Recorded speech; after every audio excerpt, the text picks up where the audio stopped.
Ola, bonituras, son Mónica de Libros e Outros Contos e hoxe veño falarvos dunha editorial en concreto que é Cuarto de Inverno. E diredes vos, por que? Bueno, basicamente porque me dá a gana, pero tamén porque é unha das miñas editoriais favoritas e aquí non hai nada que poida ser sospeitoso porque todos os anos gasto aí a miña suscripción a esta editorial para que me manden os libros, é dicir, pago eu. E encántame como está coidada a edición, as historias innovadoras que ten, así que atentas porque vouvos falar de algunhas delas.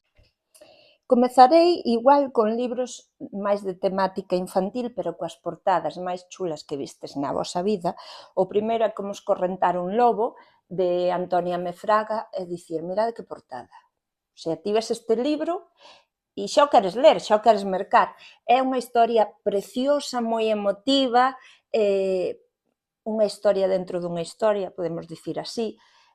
Vai dunha personaxe que eu non coñecía, que existiu na realidade, a ver se vexo aquí o nome, porque igual despois meto a pata, Noncia, creo que Noncia era como unha muller xitana que foi perseguida polos nazis, creo que existiu na realidade, non? E entón vai de que Noncia pois está un pouco axudando a xente a escapar desa persecución e axuda a dos nenos, e como están mortos de medo, pois contalle unha historia, non? Unha historia máxica,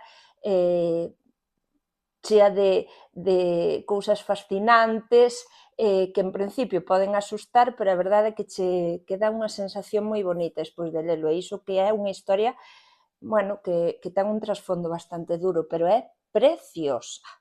Segunda, bueno, creo que máis ter falar deste libro 25.300, 500 veces. Non existe ese número que acaba de decir, vale? Velloucas e minchas, que eu sempre digo ao revés, digo minchas e velloucas, pero bueno, non importa, de Lorena Conde. É un libro que me encantou, que vai dunha nena que creo que era por un castigo ou por algo que pasou, ten que pasar uns días na casa da súa avoa, a súa avoa está metida nunha lea un pouco extraña e ela vese aí metida pois en algo que ninguén sabe moi ben que é, investigando, bueno, é super divertida, super tenra, encantoume a relación entre avoa e neta, o sea, para min é un dos meus libros favoritísimos. Agora paso igual a libros un pouco máis de adolescentes, sigo dicindo que os libros non teñen idade, hai libros infantís que che poden encantar a ti con 50 anos, este Burbullas de calma serea, por favor, mirade esta portada. O sea, eu animo as editoriais a coidar un pouco as edicións e a facer libros chamativos, porque queirades ou non entran polos ollos. Entón, esta portada é unha maravilla. De quen é a ilustración? De Irene San Juan. Ai, non dixen a ilustración destas, perdón. Desta de quen é a ilustración? A ver se me pon por aquí. Bueno, pois non o vou a ver, pero igual vos lo escribo para non estar así media hora... Blanca Vila. Blanca Vila e María Bren. É que estas teñen na portada e esta non.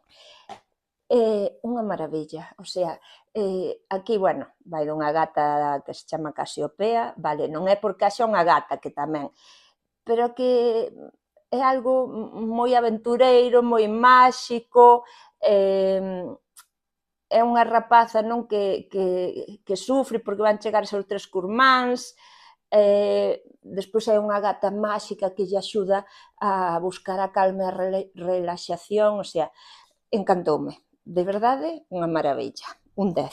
E outro que vos recomendo é, claro, Big Water, a segunda parte, o sea, recoméndovos moito a primeira, pero a segunda parte tamén. Dicirvos que seguramente haxa unha terceira, porque isto acabou que non acabou, ainda non sei que vai pasar, non?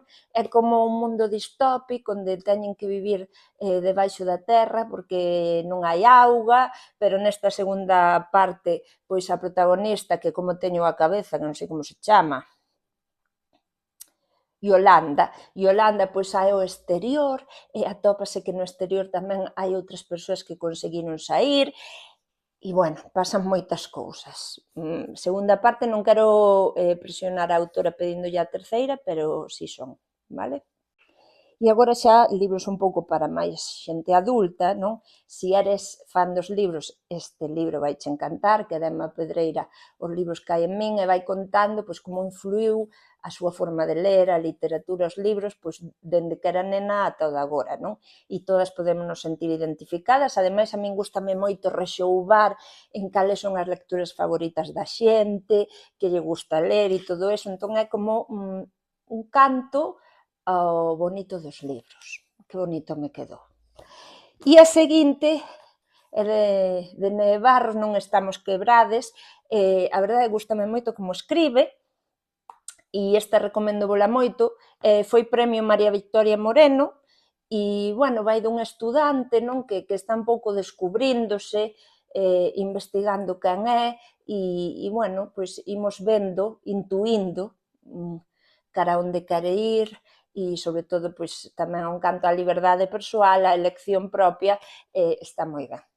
E sen máis, xa me despido, mándovos quises alotes, faládeme por aquí de cales son os vosos libros favoritos de cuarto de inverno e se para vós, como para min, é importante que teñan unha boa edición.